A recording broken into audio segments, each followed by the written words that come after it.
Assalamualaikum, tak Jahal. Saya Suman Siwam kembali lagi dari channel kita Rakyat Malaysia. Hari ini saya kembali dengan satu topik yang berkaitan dengan 3R. Baru-baru ini kita difahamkan kerajaan negara Malaysia ini mengharamkan berkaitan dengan perkara 3R, iaitu Race, Religion and Royalty, ataupun di dalam bahasa Melayu, kaum, agama dan institusi diraja.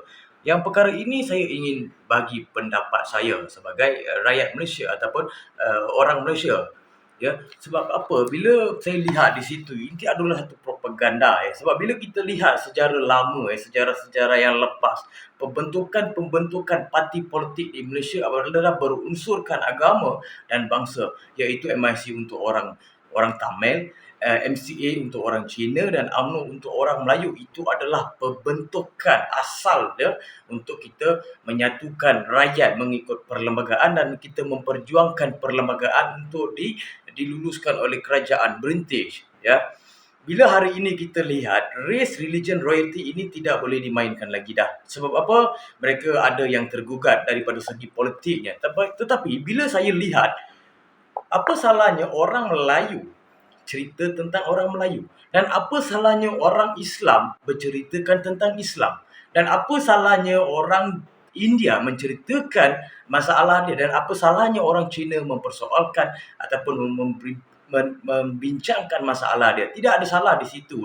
Sebab walaupun kita dah merdeka lama, tapi masalah-masalah antara kaum ni masih ada lagi. Seperti mana kita melihat di 13 Mei. Ada orang cakap 13 Mei ni isu sensitif, tidak perlu diusik. Tapi bagi saya isu itu tak sensitif. Isu itu adalah sejarah bentuknya rukun negara di dalam perlembagaan, aturan-aturan perlembagaan, tidak ada salah. Tetapi hari ini benda ini menjadi salah seolah-olah ada yang fitnah menggunakan agama dan ada yang guna bangsa untuk untuk kepentingan parti politik. Dan perkara ini sebagai rakyat Malaysia, saya bagi kamu soalan untuk berfikir saja. Dan saya tidak pro pada mana-mana parti politik, tetapi sebagai rakyat kita kena fikir juga. Di zaman bilakah agung kita dihina, tentera kita dihina dan perlembagaan kita dicabar. Di situ kita boleh lihat mana satu parti yang mendominasikan perlembagaan persekutuan dan jadikan perlembagaan persekutuan seperti alat untuk mereka berpolitik. Di situ rakyat boleh melihat keseluruhan. Dan saya pun tidak menyatakan mana-mana parti, tetapi ini adalah realiti di Malaysia. Tidak ada salahnya di sini berkaitan dengan 3R, tetapi diolah-olah oleh pihak-pihak yang tertentu menakut-nakutkan rakyat. Sebab apa hari ini kita di zaman era globalisasi media sosial ataupun dikatakan sosmed untuk mengetahui maklumat daripada negara, negeri dan politik semasa. Sebenarnya kerajaan tidak perlu takut. Sebab apa? Di TikTok sendiri pun ada orang PH, ada orang PAS, ada orang Perikatan Nasional, ada DAP, ada Parti Muda. Di situ main peranan sebenarnya. Di situ ramai yang main peranan sebenarnya. Tapi apa yang kita perlu lihat adalah keseluruhan. Adakah perkara ini wujud, dan kita perlu jadi pengundi yang bijak untuk mereka menakluk ataupun mentadbir negara ini dengan cara yang bagus. Sebab apa saya katakan, bila adanya perlembagaan, ada yang kata ada yang rasis memainkan perlembagaan ataupun memainkan isu agama. Perkara 3 dah jelas di situ adalah agama rasmi adalah agama Islam.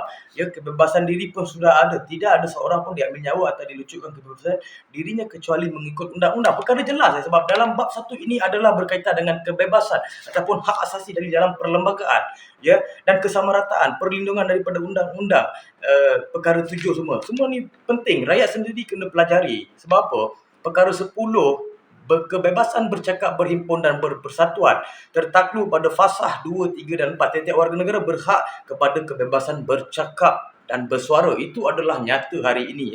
Ini perkara dalam perlembagaan, bukan daripada kerajaan. Ini juga yang kerajaan patut ikut. Semua warga negara berhak untuk berhimpun secara aman dan tanpa senjata. Perkara 10, dalam kurungan 1 B ni boleh tengok semua warga negara berhak untuk berhimpun secara aman dan tanpa senjata.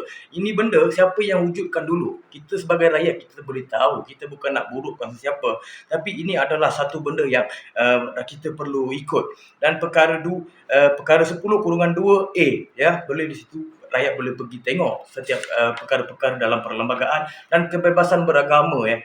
Dan dalam perkara 11 dan hak berkenaan dengan pendidikan perkara 12. Semuanya sama rata ya. Semuanya sama rata tetapi diolah-olah menjadi masalah dalam kerajaan ataupun dalam pembangkang. Sebagai rakyat, saya rasa isu-isu begini diciptakan oleh polisi-polisi kerajaan ataupun pembangkang saja. Rakyat sendiri tidak ada masalah. Sebab apa? Perlembagaan ini sudah menjelaskan apa yang patut rakyat ikuti dan apa yang patut warga negara ataupun orang-orang politik mengikuti, dan kuasa-kuasa bidang kuasa kerajaan negeri dan bidang kuasa yang di Pertuan Agong Besar ada di perlembagaan. Dan saya harap siapa yang menonton video ini, ya, sahabat-sahabat, saudara-saudari ini harap boleh mengkaji ataupun membaca pengetahuan berkaitan perlembagaan supaya kita tak ditipu oleh orang-orang politik yang memainkan peranan untuk perpecahan. Ya, ramai rakyat tahu perkara ini bukan benda baru, dan saya harap jangan ambil video ini sebagai pengetahuan politik, dan saya nak bagi pendapat saja ataupun pengetahuan apa yang saya nampak saja atas kajian saya. Ya, sekian, terima kasih daripada saya, Suman Sibam.